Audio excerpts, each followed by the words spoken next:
Oke, penonton Cokro TV ketemu lagi dengan kami dalam program Bocor Kasar. Saya Kajito Alkayeni, di samping saya ada Bang Ade Armando. Ada pula Halo. senior saya, Mas Warseter sono. Kalau saya enggak, Oh, ini lebih senior lagi. tua, opa kata orang. Atau Mas MWT.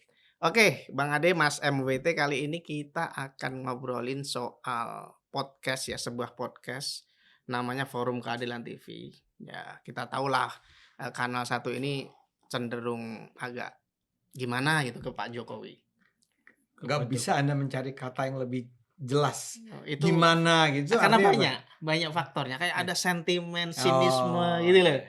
Jadi nggak bisa satu kata, Bang. Pokoknya anti lah. Ya Ke Pak anti lah. Jokowi apa ke Prabowo juga?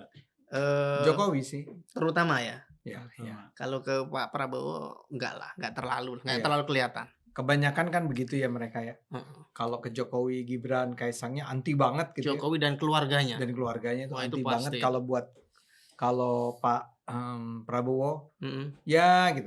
Kalau bisa jangan berhubungan sama Jokowi lah gitu Ya ya. gitu. Harapan mereka begitu. Iya, iya. Nah, di podcast Forum Keadilan TV itu hadir seorang tokoh yang selama ini malang melintang di pertelevisian di dunia di dunia jalanan katanya apa istilahnya itu. Namanya adalah Bapak Sunarko.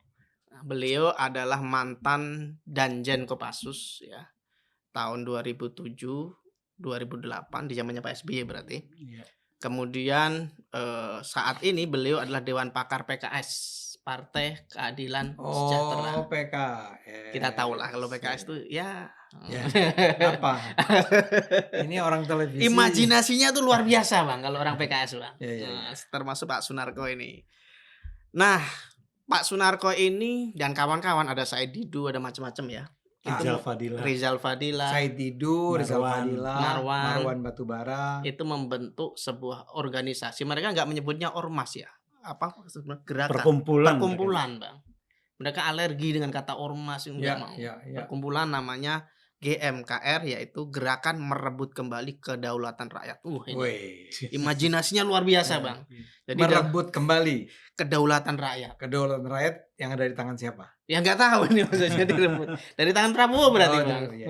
Presidennya Prabowo sekarang. Enggak, kalau oligarki dia bilang. Oh iya, itu ujungnya kan. Tapi kalau kita memaknai namanya, Judulnya. iya. Oh, judulnya. Dari Oh. siapa yang berkuasa? Prabowo kan harusnya.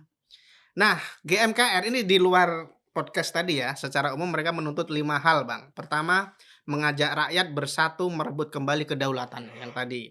Yang kedua, meminta pertanggungjawaban pemerintah dan tokoh yang menyerahkan kedaulatan kepada oligarki. Oh. Dalam hal ini mereka menyebut, atau Pak Sunarko menyebut 2 nama, Jokowi dan Luhut, gitu. Kemudian yang ketiga, menuntut politisi, aparat, dan tokoh untuk berhenti menjadi pelindung oligarki. Kemudian yang keempat, mendesak presiden membersihkan pemerintahan dari unsur-unsur penghalang pengembalian kedaulatan. Yang terakhir, menjadikan penegakan kedaulatan politik dan hukum sebagai prioritas. Ya, intinya mereka fokusnya ke kedaulatan. Sama melawan oligarki. Melawan oligarki. Nah, untuk yang pertama, Bang Ade. Jadi dalam pandangan Pak Sunarko dan kawan-kawan ini, mereka menganggap Indonesia ini dikendalikan oleh oligarki. Oligarki itu yang saya pahami segelintir orang yang menguasai kekuasaan di sebuah negara. Bisa dari politisi, bisa dari pemilik modal, bisa dari militer, bisa juga agamawan. Seperti Iran tuh agamawan yang menguasai. Itu oligarki. Oligarki dalam pengertian Umum IAI ya, umum ya. Umum, IAI. Enggak, karena umum justru biasanya kita bicara oligarki itu pemodal kan. Ya kalau di sini memang dia sebutnya pengusaha-pengusaha Masuk, Bang Ade. penindas Ya. gitu, rakyat. Yang dia maksud saya rasa itu. Yang bukan dimaksud yang lain. Sunarko. Saya rasa ya. Tapi didukung oleh pengkhianat-pengkhianat yang ada di partai dan pemerintahan. Katanya Jadi gitu. dia membayangkan Indonesia ini sebetulnya dikuasai oleh para pemodal. Ya. Jadi yang seharusnya kedaulatan ada di tangan rakyat, kedaulatan ada di tangan para pengusaha-pengusaha tersebut. Iya. Ya kan? Iya. Nah, pengusaha-pengusaha tersebut bisa seperti mendikte negara kali ya. Iya. Iya, bisa disebut begitu. Bisa mengarahkan negara dan karena itu harus dilawan. Iya. Dan si oligarki ini didukung oleh tadi siapa? para pengkhianat Para yang dapat dari pengkhianat. partai-partai dan Ya, dari pemerintahan. partai-partai Ada dan dia menyebut jenderal-jenderal juga. Dia Iya. menyebut. partai-partai dan apa tadi Anda bilang? Ini di pemerintahan. Oh ya, partai dan pemerintahan. Aparat Orang-orang pemerintahan. iya pengkhianat-pengkhianat yang ada di Jadi partai dia dan membayangkan ini pemerintahan. sebuah Indonesia itu saat ini sedang berada dalam kondisi yang sangat buruk ya. Betul. Karena akhirnya yang berkuasa itu pada dasarnya adalah para pemilik modal. Ya. Dalam pemahaman ini oligark dalam pemahaman Sunarko mungkin pemilik modal ya. Meskipun sebenarnya kalau kita ingin adil, oligark itu ya siapapun segelintir orang yang menguasai kekuasaan sebuah negara. Tapi oke lah, Ya. kita Ini Anda ikuti. terlalu intelektual. Kita- Saya yakin sebelum datang ke sini dia buka dulu. Saya belajar dulu, Iya, Bang. iya. Orang ini Oh. agak miring ini.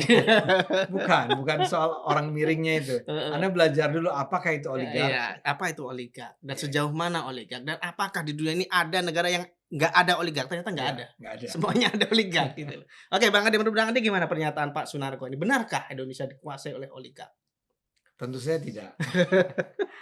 Enggak, ketika saya mengatakan tentu saja tidak, maksud saya adalah bahwa kita tahu bahwa di Indonesia ini memang ada para pengusaha yang secara berkelanjutan berusaha menguasai Indonesia. Dan terutama yang mereka lakukan adalah berusaha mencegah jangan sampai lahir peraturan perundangan, ya kebijakan-kebijakan dari pemerintah ataupun dari DPR gitu ya, Ya. yang akan bisa mengancam kepentingan para pemodal. Ini Iya. dilakukan secara terus-menerus dan betul dikatakan oleh Pak Sunarko barangkali ya. Untuk itu dia harus punya kerjasama dong dengan pihak-pihak yang berada di dalam sistem kekuasaan. Betul.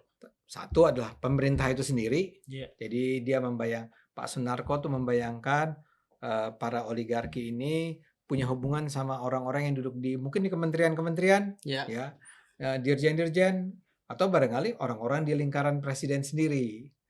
Satu lagi dia bilang apa? Pemerintah dan partai politik.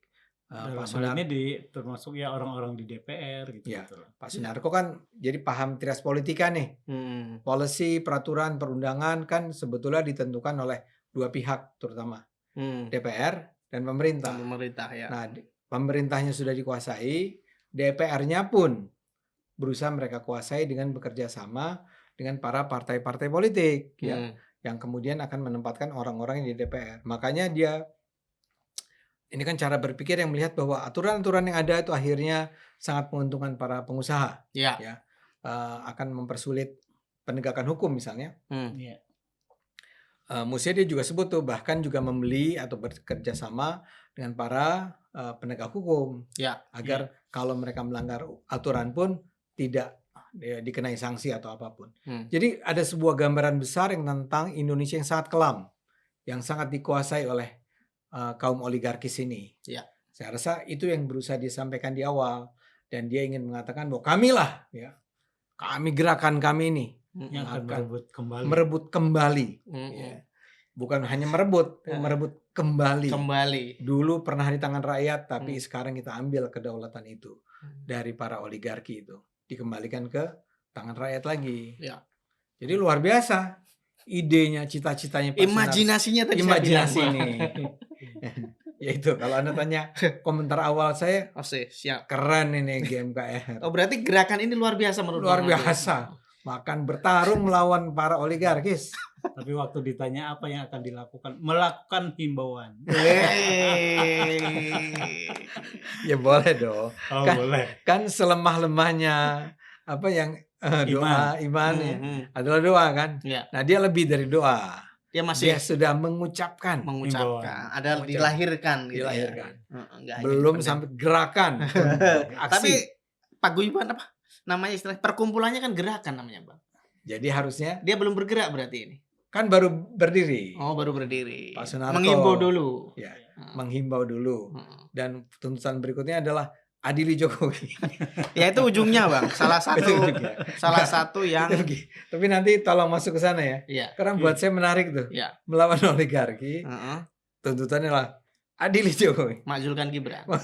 Ya, itu tuntutannya nggak jauh-jauh dari. Mas Farsa gimana melihat Pak Sunarko ini? Ini agak unik Bapak yang satu ini karena setahu saya pernah ditahan ya. Iya. Waktu kerusuhan Mei, waktu Pilpres lah, zaman Pilpres, dan dia diketahui memiliki senjata api. Pilpres kapan nih? 2019 kan? 2019 kalau ya. nggak salah ya. Heeh. Iya. Ini unik orang ini. Gimana Mas Marsa melihatnya? Ya kalau saya sih yang terdekat ya, yang kemarin terdekat yang mereka lakukan, yang mereka lakukan terkait ya gerakan-gerakan ini tuh itu yang mereka bikin gladiator. Apa sih Coba gerakan dijelaskan, saya lupa tuh. gladiator itu apa saya juga lupa ininya sih kepanjangannya sih, tapi waktu itu sempat jadi gladiator tuh singkatan. Ya, singkatan sejumlah orang yang mau menuntut KPK, dan mereka memang melakukan aksi di KPK untuk mengadili Pak Jokowi. Mereka berusaha memviralkan aksi mereka. Sebelum hari H itu mereka menyebar video di berbagai media sosial gitu, di TikTok, di Instagram dan lain sebagainya, di YouTube gitu. Mencoba Ini 2019. Enggak, kemarin. Oh, kemarin. Belum lama ini. Belum lama ini. Sampai kan mereka akhirnya juga memang terlaksana tuh waktu itu tanggal 1 Oktober atau kalau nggak salah. 1 apa 2 Oktober. Apa mereka melakukan apa? Demonstrasi ke KPK untuk mengadili Jokowi. Menuntut mengadili Jokowi. Tapi ketika waktu itu juga waktu ditanya-tanya sama apa sih yang pelanggaran hukum atau bukti korupsi yang dilakukan Jokowi, ya mereka juga nggak bisa menyebutkan apa gitu kan. Ada udah banyak dulu lah. Tangkap dulu lah kayak gitu. Tangkap dulu baru dicari buktinya. Logika mereka itu luar biasa ya. Makanya. Bahwa polisi KPK tangkap Jokowi. Tangkap. Urusannya apa? Adalah nanti. Kalau sudah ditangkap akan ketahuan. Di podcast sekarang ini juga kan ditanya sama siapa, Dermawan Supriyosa itu ketika apa sih yang membuat menjamin bahwa klaim apa yang disuarakan oleh GMKR atau apa? Ya, GMKR ini sebagai suara rakyat. Ya kita bisa lihat di media sosial. Jadi apa yang dilihat di media sosial itu nanti apa? Lihat komentar-komentar di video ini katanya gitu. Apakah apa yang saya sampaikan itu didukung oleh mereka atau enggak? Kita bisa lihat parameternya itu. Komentar di media sosial. Padahal orang PKS semua di situ. Oke, lanjut. Kan saya ingin mengatakan bahwa selalu apa yang disuarakan mereka itu tidak punya basis data yang kuat gitu. Dan kemudian hanya berupa tuntutan bombastis yang tidak disertai oleh bukti-bukti yang valid gitu. Jadi akhirnya kan kayak kemarin gerakan yang ada di depan KPK juga cuman diikutin nggak banyak orang gitu kan. Nggak banyak ya, orang-orang itu juga ada Rizal waktu itu saya Didu, Roy Suryo gitu. Hanya orang-orang itu kali ini nggak ada ya Roy Suryo ya. Roy Suryo nggak ada di sini. Walaupun mereka mengklaimnya sekarang kan ada banyak ketika deklarasi ini katanya ada berbagai utusan dari daerah-daerah lain, apakah itu dari Sumatera, katanya Lampung, terus Jawa Timur dan lain sebagainya. Ya, Lampung kan Sumatera. Katanya sampai menggunakan gedung Juang nggak muat katanya. Kan seberapa besar sih gedung Juang kan kita juga tahu. Iya. Yang ngomong itu dia. Ya, jadi menurut saya klaim-klaimnya juga nggak ada nggak punya basis bukti yang nyata valid gitu. Yang kemudian dia juga kan kita ingat juga kan waktu pasca pemilu 2019 ya. Ya seperti yang dikatakan mereka Sunarko itu memang pernah ditahan oleh polisi karena disangkakan sebagai akan melakukan makar punya senjata dan sebagainya. Saat itu sempat ditahan oleh kepolisian karena dianggap makar itu. Kenapa dia melakukan apa? Waktu itu kan melakukan demonstrasi, demo rusuh, penolakan, yang demo yang berujung kan kalau demo kenapa ditangkap atas dasar makar? Karena dia memiliki senjata itu, Bang. Jadi dianggap dia menyiapkan gerakan makar. Dia membawa senjata. Dia memiliki senjata. Oke. Nah, waktu itu sempat ditahan, tapi kemudian dia dibebaskan atas jaminan Luhut Binsar Panjaitan gitu. LBP. sama Orangnya LBP beberapa nih. orang. Bukan, justru anti, Bang.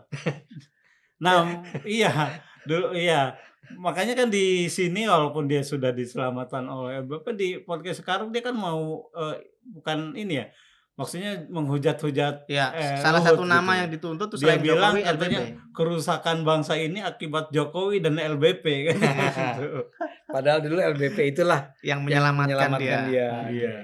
Jadi Saya menurut rasa saya dia ya ini nggak tahu orang yang ya menurut saya sih ya gerakannya ya gitu-gitu aja, nggak akan punya pengaruh yang besar terhadap apa namanya ya klaim-klaim dia gitu loh. Ya. Klaim dia hanya kosong aja gitu, nggak akan ada pengaruh apapun gitu ke ini. Tapi GMKR jadi ada orang-orang yang terkenal juga ya. Jadi ada tadi Sunarko itu sendiri, kemudian ada Marwan Batubara, ada Said Didu, ada Rizal Fadila. Roy masuk nggak? Enggak. Di situ nggak ada. Ada Mulyono siapa gitu. Oh, orang ini juga. Marskal ya? Iya. Marskal Mulyono siapa gitu. Oke, Mas Warsa, Bang Ade. Salah satu tadi sudah kita singgung sedikit, salah satu tuntutan dari Pak Sunarko dan kawan-kawan ini di antaranya selain memakzulkan Gibran adalah mengadili Jokowi. Saya melihat Pak Sunarko selain pernah disinyalir melakukan kerusuhan dan dianggap melakukan makar karena memiliki senjata api waktu pasca Pilpres 2019, dia seperti punya dendam kesumat dengan Pak Jokowi. Padahal waktu itu kan dia pendukung Pak Prabowo ya. Oke lah, kita pahamilah situasi Pilpres waktu itu. Tapi ketika 2019 Pak Prabowo ditarik jadi Menhan, mestinya sebagai pendukung Prabowo kan ya udah legowo kan. Ya udahlah, realitas politik begini kan gitu. Tapi entah kenapa ketika Prabowo sendiri maju sebagai presiden didukung oleh Jokowi, bahkan anaknya sendiri dijadikan wapresnya Pak Prabowo, orang ini masih mendendam, Bang.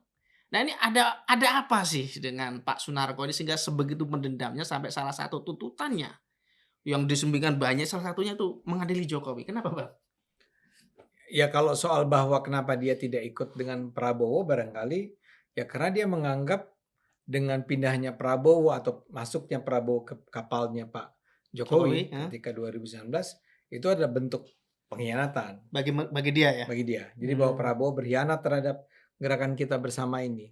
Tapi memang pertanyaannya sangat penting. Kita harus memang mempelajari karena kita tidak melihat atau saya paling tidak ya tidak melihat bukti-bukti sejarah gitu ya, track rekam jejak dia sebelum akhirnya dia menjadi seorang Jokowi hater yang sangat kuat ini untuk menjelaskan kenapa dia demikian membenci Pak Jokowi. Maksud saya kita nggak lihat juga tuh ada data-data yang menunjukkan misalnya apakah dia pernah gara-gara polisinya Pak Jokowi dia misalnya kehilangan jabatannya gitu ya. Apakah karena gara-gara itu dia jadi pensiun atau apapun.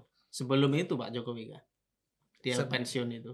Sebelum Pak Jokowi menjabat kan. Oh udah pensiun. Iya. Kayaknya sih ke bawah Pilpres sih Bang. Iya. Ke bawah Pilpres ya. 2014. Tapi kan 2019. yang tadi dikatakan oleh Mas Kajito adalah kalau 2014 itu ya atau 2019 itu dia adalah pendukung Prabowo murni. Ketika Prabowo-nya masuk ke pemerintahan Jokowi, kan mestinya dia juga menggunakan atau mengambil langkah yang kurang lebih serupa lah. Kalau tidak menjadi pendukung ya minimal diam aja lah. Diam aja. Tapi ini kan terus-menerus dia muncul. Nah, terutama dia memang muncul kembalinya sejak selesainya pemilu 2024. Ya. Dia rupanya adalah orang yang makanya saya sebut tadi bahwa kita tidak menemukan sebuah informasi gitu yang cukup mengenai kenapa Pak Sunarko ini sedemikian membenci Jokowi. Yang jelas dia benci Jokowi. Dia benci Jokowi pasti itu. 2014, 2019 kalah, Pak Prabowo masuk ke dalam pemerintahan Jokowi. Saya rasa saat itu Sunarko akan melihat bahwa ini sudah belok nih, sudah menyimpang nih Pak Prabowo. Tapi dia diam aja tuh sepanjang itu kan. 2019 sampai 2024. 2024 ketika Pak Prabowo jadi presiden, dia muncul lagi. Ya, Ya. saya duga dia sudah terlibat di upaya mengajukan pemakzulan Gibran yang dilakukan tahun lalu ya, 2025 atau 2024 tuh. Yang Purnawirawan. Para Oh, purnawirawan. dia salah satunya, satu pentolannya dia. Betul kan? Salah satu pentolannya dia. Iya. Jadi membawa rombongan itu rame-rame. Mm. Saya duga dia adalah salah satu leadernya ya, pemimpinnya ketika itu, dan berusaha menjatuhkan Gibran. Betul. Lagi-lagi gagal. Mm.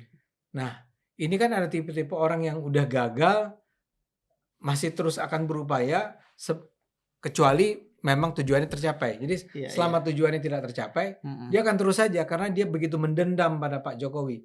Saya tetap nggak bisa menjelaskan nih kenapanya, saya nggak tahu. Tapi he hate Pak Jokowi so much gitu. So much sehingga sih dia harus mengatakan harus jatuh. Mungkin nggak ini Bang, ya kalau kita bicara tentang partainya kan sekarang dia partai bergabung ke PKS yang itu kecenderungan ya Islamnya kuat gitu ya. Mungkin kan bisa saja ketika pemilu kemarin dia mungkin ketika pemilu kemarin itu dia bukan berada di barisan Pak Prabowo gitu, tapi justru berada di barisannya Anies Baswedan. Dan saya kira kan banyak kalau orang yang dulunya pendukung Prabowo ketika 2014-2019, tapi ketika 2024 dia larinya ke Anies. Dan itu orang yang sampai saat ini memang sangat kalau kritis terhadap Pak Jokowi atau bahkan membenci Pak Jokowi gitu. Rata-rata dari kelompok itu. Iya, rata-rata dari kelompok itu. Apakah itu bagian dari itu gitu, dari sangat bisa jadi, sangat mungkin. Itu. Sangat mungkin ini adalah bagian dari upaya terus-menerus untuk mendelegitimasi Gibran. Ya, aslinya Pak Jokowi dan Gibran ya berdua ya. Jadi dia akan terus muncul dan mungkin dia mulai melihat bahwa kayaknya ini gerakannya Roy Suryo udah gagal nih ya. Yang ijazah palsu. Oh iya. Kayaknya udah masuk ke pengadilan nih ya. Nah, tapi ini harus hidup terus nih upaya untuk melawan Gibran dan Pak Jokowi. Maka dia muncul lagi. Nah, sekarang untuk mengemas serangan dia kepada Pak Jokowi dan Gibran harus ada alasan yang cukup menarik perhatian masyarakat. Ya. Kalau lagi-lagi muncul cuman sekedar Jokowi dan Gibran, itu kan bukan sesuatu yang nampak logis kan? Harus ada alasan lain. Maka muncullah gagasan tentang merebut kembali kedaulatan rakyat. Dia tidak bilang dari Pak Jokowi ya. Dia nggak bilang bahwa ini adalah kita merebut kembali kedaulatan yang sudah dirampas oleh Jokowi. Nggak gitu. Kedaulatan ini sudah dirampas oleh para pemodal besar. Cuma, kemudian dibelokkan. Para pemodal besar ini bisa seberkuasa itu karena peran yang namanya Pak Jokowi dan anaknya. Atau paling at least Pak Jokowi. Marilah kita lawan lagi gitu loh. Memang kelihatan tidak masuk akal gitu. Jadi imajinasinya itu memang tembus galaksi tadi. Tembus galaksi. Kita harus akui itu Pak Sunarko itu. Harus diakui. Jadi dia gagal di gerakan bersama para purnawirawan. Kan kita juga udah nggak dengar nih para purnawirawan ini. Dan DPR tidak pernah menjawab akhirnya surat tersebut. Betul. Nah itu salah satu yang saya hubung-hubungkan tadi Bang Ade Mas Warsa. Ketika para purnawirawan Pak Sunarko ini mengirimi surat ke DPR dan saya belum baca suratnya ke orang DPR. Sakit hati mungkin. Makanya salah satu tuntutannya di podcast tersebut Pak Sunarko adalah agar DPR membaca surat. DPR dan partai politik dianggap telah merampok kedaulatan rakyat. Awalnya mereka masih berharap ini kekuatan DPR kita pakai ini untuk menekan Pak Jokowi. Anda harus ingat dulu pertama kali. Apa tuh? Surat itu dikirimnya ke Pak Prabowo. Oh iya. Ingat nggak? Betul. Pak Prabowo. Sama Pak Prabowo nggak dibaca. Dan orang bilang kan diutus Pak Wiranto yang untuk menjawab itu. Dan kemudian diajari mereka gini Pak, kalau dalam politik ya, kalau memakzulkan itu bukan presiden. Presiden gimana dia memajukan? Wakilnya. Oh, satu sepasang itu, Pak. Satu makjul juga. Jadi kemana dia bilang kan? Ke DPR. Nah, Oh. ya kirimlah surat ke DPR. Iya.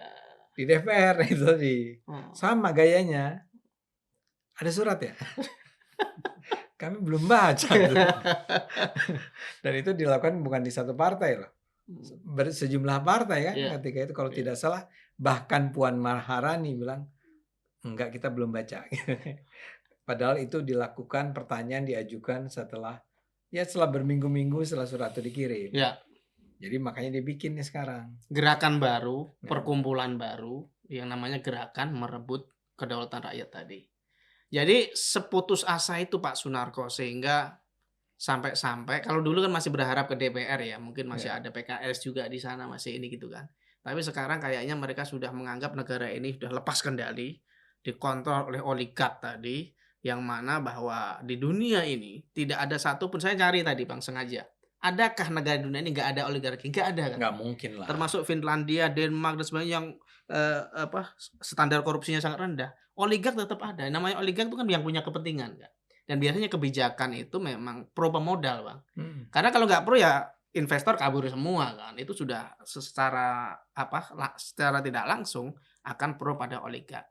Yang penting menurut saya adalah jangan sampai kesenjangannya terlalu lebar, terus oligarknya semena-mena gitu loh. Itu yang nggak boleh sampai melanggar hukum, itu yang nggak boleh gitu. Merampas ke ini yang memang seringkali orang tidak ingat atau luput melihat itu. Iya. Biar bagaimanapun kita semua butuh dengan perusahaan-perusahaan, dengan pemodal-pemodal besar. Betul.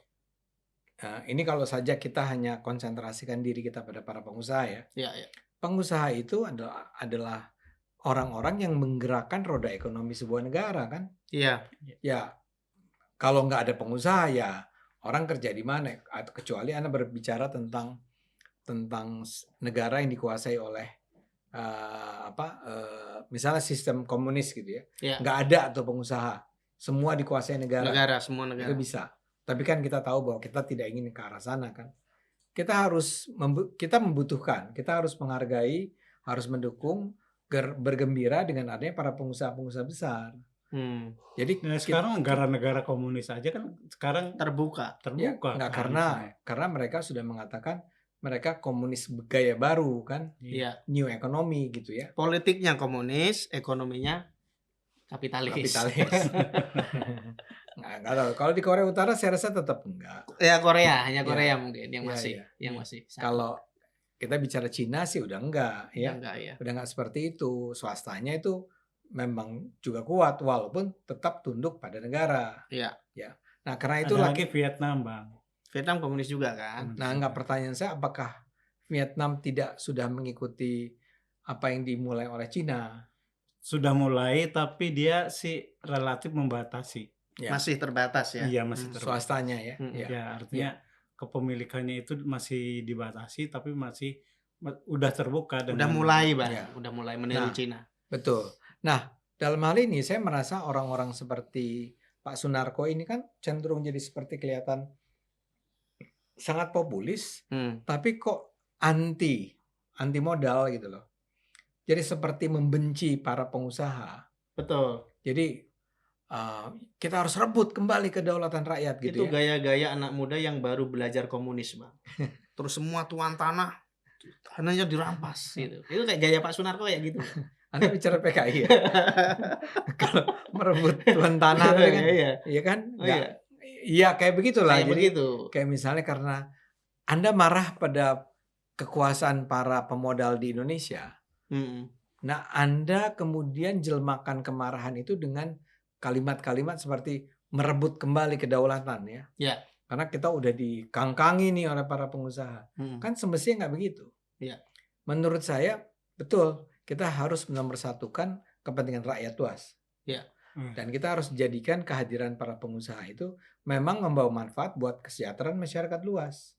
Tapi nggak apa-apa mereka dibiarkan untuk berkembang, tapi jangan mereka kuasai politik dong. Jangan mereka itu diperlakukan secara istimewa oleh negara hanya karena mereka adalah pengusaha besar. Betul. Mentang-mentang mereka bawa duit, Kemudian negaranya mengatakan, ya silakan melakukan ini, silakan melakukan itu, hal-hal yang sebetulnya bertentangan dengan kepentingan masyarakat luas. Itu yang harus dilawan kan. Betul. Kenapa sekarang kita harus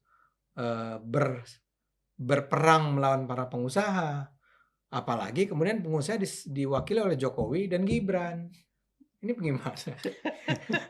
Yang lucunya lagi kan dia bilang bahwa Jokowi itu saat ini kan menjadi orang terkaya di Indonesia. Serius? Mereka sebut begitu? Iya. Orang terkaya di Indonesia, Iya. Jokowi. Walaupun dia mengutip pernyataan Slamet Ginting ya. Mungkin saya Katanya kurang begitu. ini. Dia bilang kalau menurut Slamet Ginting kata Jokowi Ini itu pada saat ini sakit memang orang-orang ini. orang terkaya di Indonesia katanya. Ya karena mungkin karena ya itu tadi kan ketika Pak Jokowi berkuasa dianggap sebagai sebagai orang yang inilah dengan oligark gitu. Sangat dekat Sangat dengan dekat. oligark. Dia dekat dengan Iya. oligark, mungkin dia mendapat komisi dari oligark. Nah, komisi itu kalau dikumpulkan membuat Pak Jokowi orang paling kaya. Kaya di Indonesia, mengalahkan Jarum, Oh iya. Sampurna, Iya. keluarga-keluarga itu. Iya. Keluarga Hartono paling Keluarga gede. Hartono, Indofood. Indofood. Semua kalah itu oleh Pak Jokowi. Ini di mana logikanya Pak Sunarko ini? Ya. Luar biasa itu. Oke, Mas Warsa. Tapi di situ juga ada Said Didu kan ya?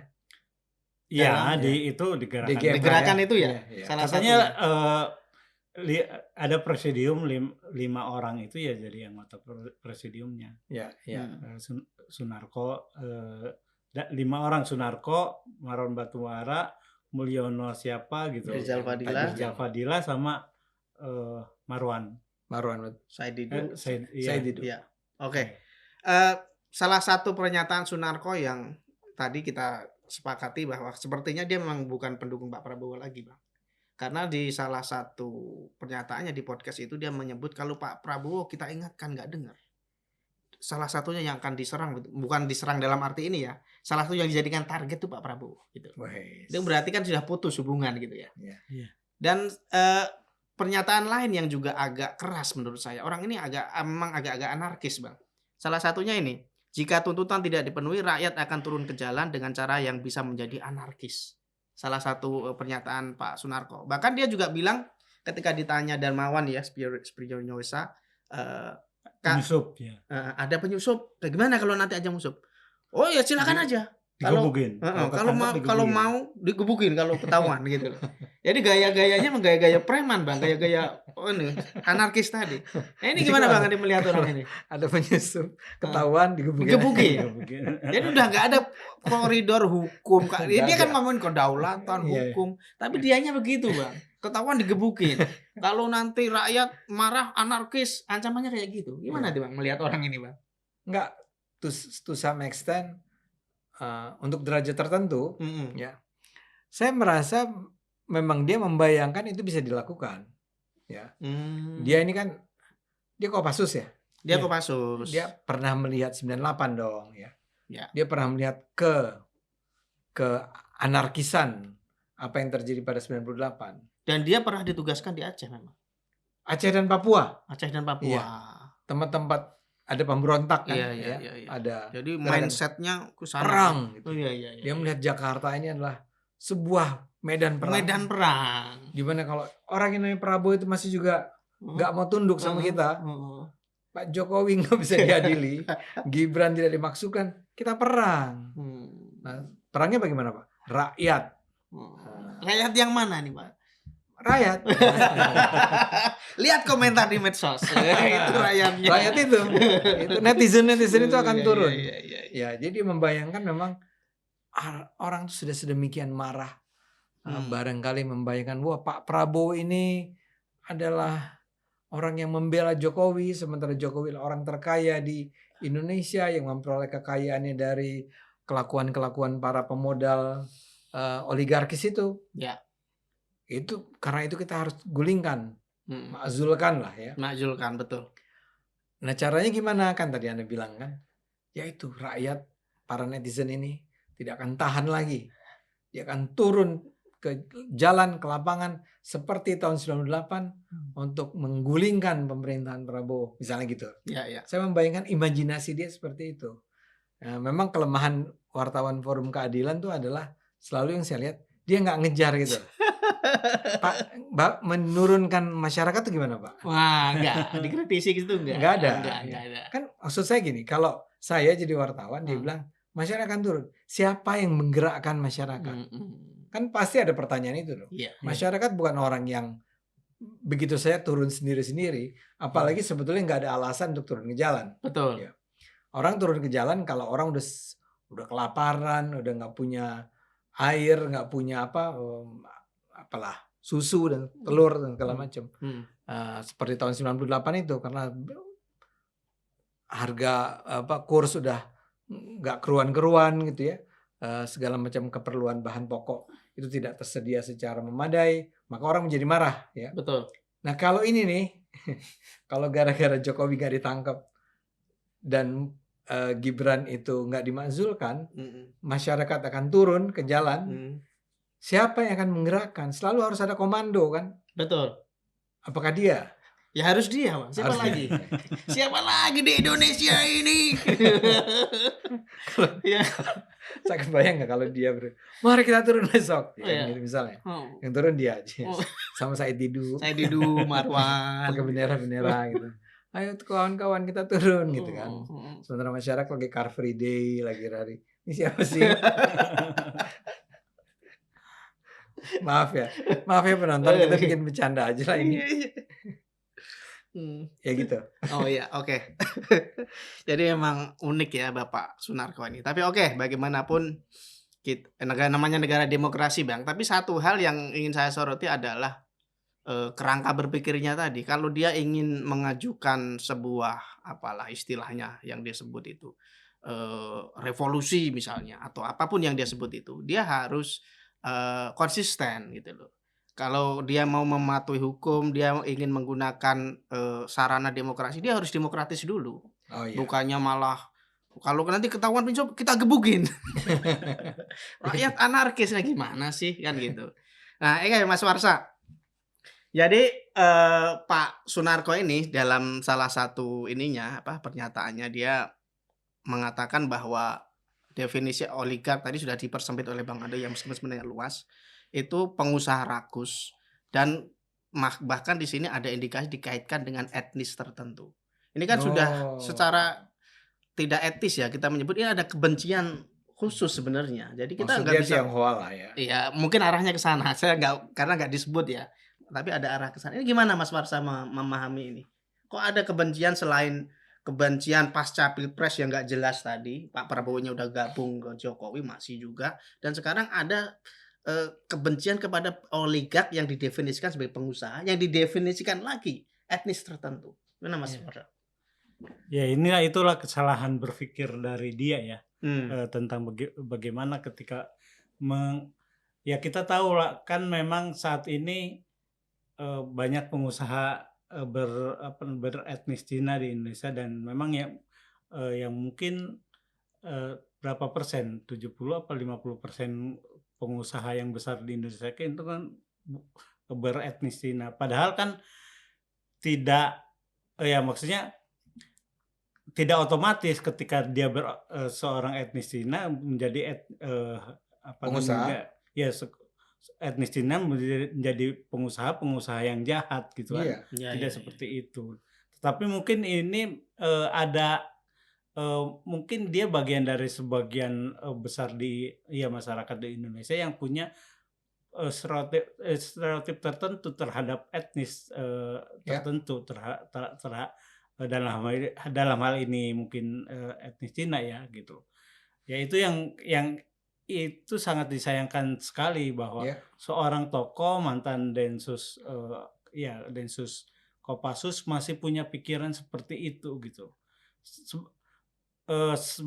Selayaknya kan sebagai seorang walaupun sekarang sudah mantan, dia punya perspektif keberagaman yang inilah istilahnya yang apalagi kan gini, identitas di Indonesia itu kan identitas beragam ya. Ya. Nah itu harus mestinya dia sebagai orang yang punya wawasan karena saya anggapnya dia berwawasan karena dia pernah menduduki satu jabatan yang tinggi ya gitu. Betul. Seharusnya dia punya perspektif kebangsaan yang luas gitu tentang bagaimana melihat keberagaman yang ada di Indonesia gitu. Tidak layak kalau seorang sosok itu yang pernah menduduki satu jabatan penting punya stereotip tertentu terhadap etnis tertentu gitu loh. Ya, ya.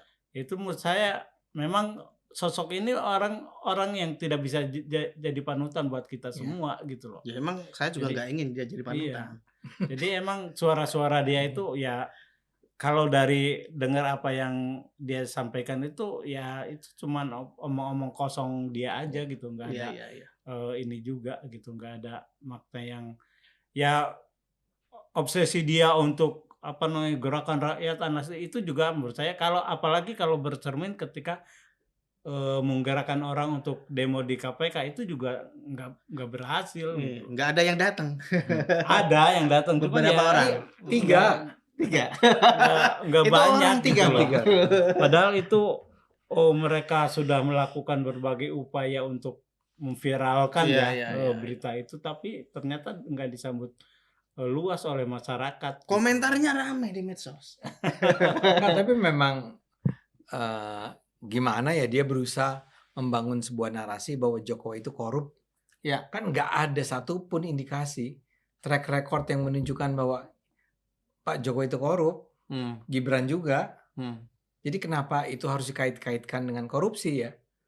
Itu buat saya memang tidak masuk akal. Cuman seperti tadi dikatakan, gerakan GMKR ini adalah gerakan yang tidak berakal sehat, tidak masuk akal, mengarang bebas gitu ya. Dan antara lain adalah termasuk di dalamnya adalah mengaitkan ini semua dengan dominasi kaum Tionghoa misalnya. Iya. Itu kan juga sama mengarang bebasnya. Saya jadi